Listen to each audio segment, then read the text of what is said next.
A few moments later. Sampai ketika aku kenal sama dia. Kami sering ketemu, saling bantu dan ngobrol, dan dia asik banget orangnya.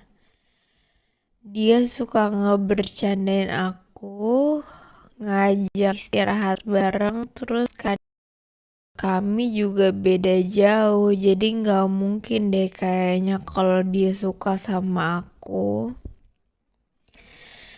Singkat cerita, kami dekat. Aku ngerasa nyaman sama dia. Kehadiran dia bikin aku semangat untuk ngejalanin hari-hari aku. Dia beda dari yang lain. Banyak hal positif yang aku lihat dari kepribadiannya. Cara dia menjaga diri, cara dia menghormati orang, dan cara dia memperlakukan semua orang itu sama rata. Itu yang bikin aku suka. Dia perempuan yang energik dan ceria. Selalu ada cara untuk bisa bikin aku senang. Dia selalu bisa dengerin cerita aku, begitupun sebaliknya. Aku yang kurang beruntung soal keluarga di rumah. Aku nggak ngerasain kehangatan dalam sebuah keluarga, dan aku ngerasa beruntung dengan kehadiran dia di hidup aku. 2 bulan setelah kami dekat, kami ketemu karena ada yang dia mau bicarain ke aku, dan di waktu itu aku juga ada rencana untuk nyatain perasaan aku ke dia.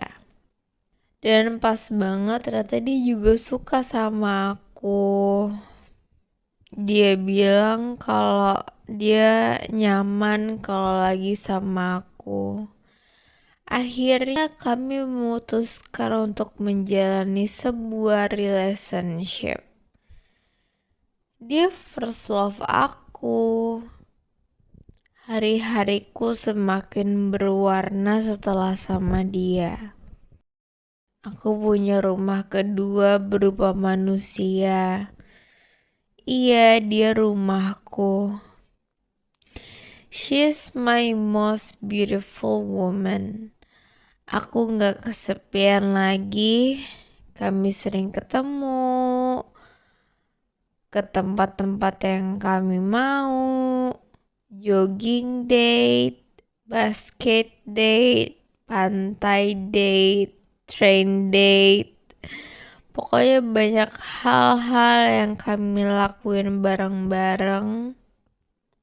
Aku bersyukur banget punya dia. Aku bangga punya dia, sampai teman-teman aku aja udah bosen kalau aku sebut nama dia karena saking seringnya aku banggain dia di depan teman-teman aku. Walaupun umur kami berbeda jauh, kami kayak seumuran, satu frekuensi soal humor receh gitu deh. Aku sama dia nggak ada yang berubah, walaupun ada 1-2 kali berantem dan masih bisa kami selesain masalahnya secara dewasa. Awalnya komunikasi kami masih baik-baik aja. Kami masih sering ketemu. Aku juga masih sering jemput dia. Aku lagi fokus untuk cari kerjaan baru. Dia juga selalu support aku.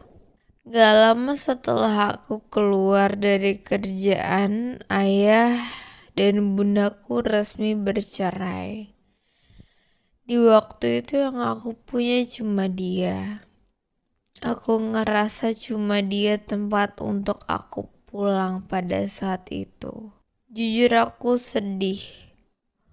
Untungnya aku udah cukup dewasa menyikapi soal itu, dan aku harus merangkul adik aku Aku gak boleh kelihatan lemah di depan orang-orang.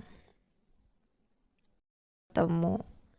Aku selalu ajak dia untuk komunikasiin semua. Sering banget aku bilang ke dia, aku ngertiin posisi dia mungkin capek atau butuh waktu sendiri. Kesini aku ngerasa dia udah jarang ngabarin aku.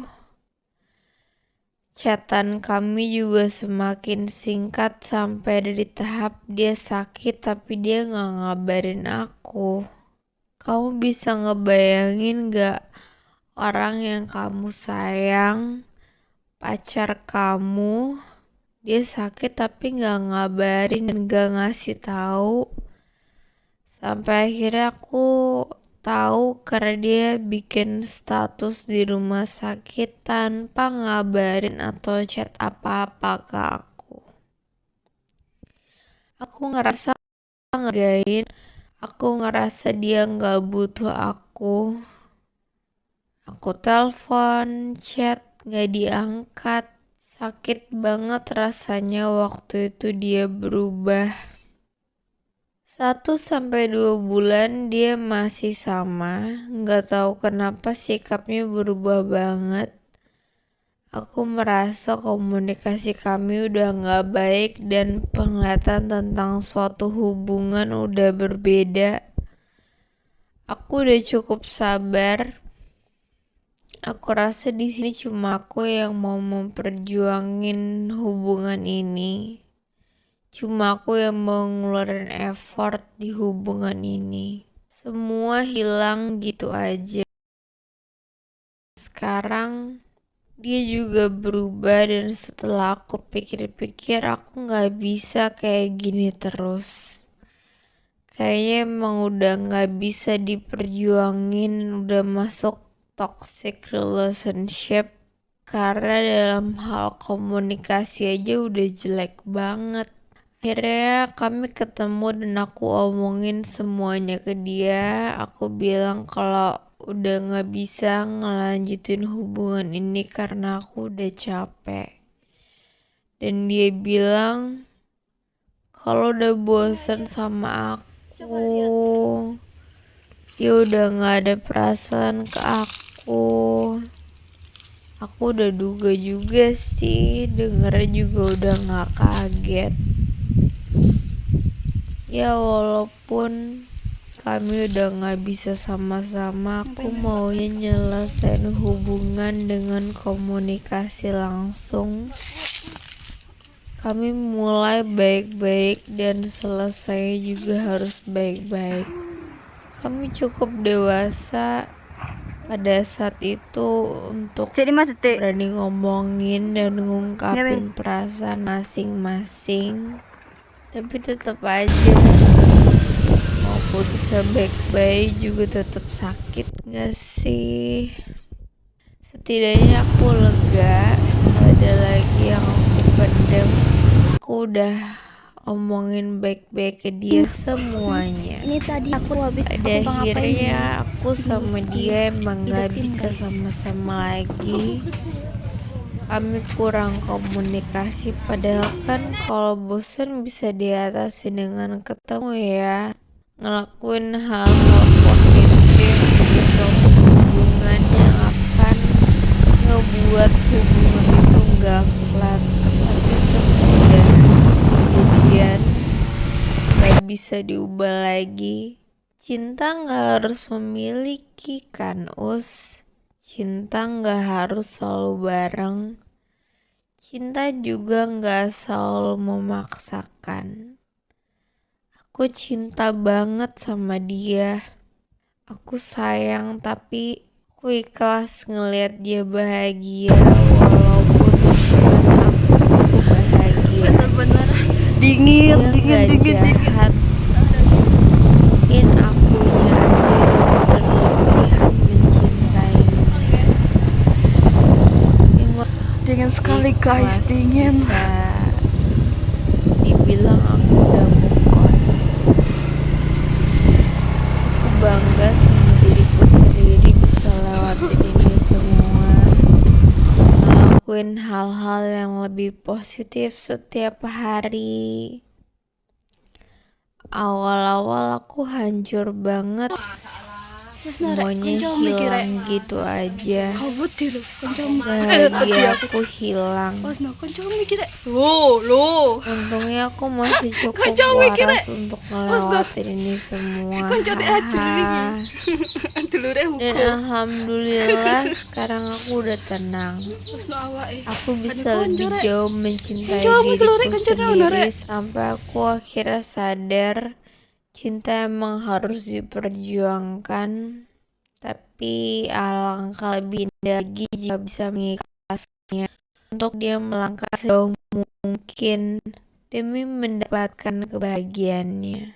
Gak sama dia gak apa-apa kan? Jika cerita ini berkesempatan dibaca, aku sangat amat berterima kasih sama kamu, Paus, sudah mau memilih dan membacakan cerita ini.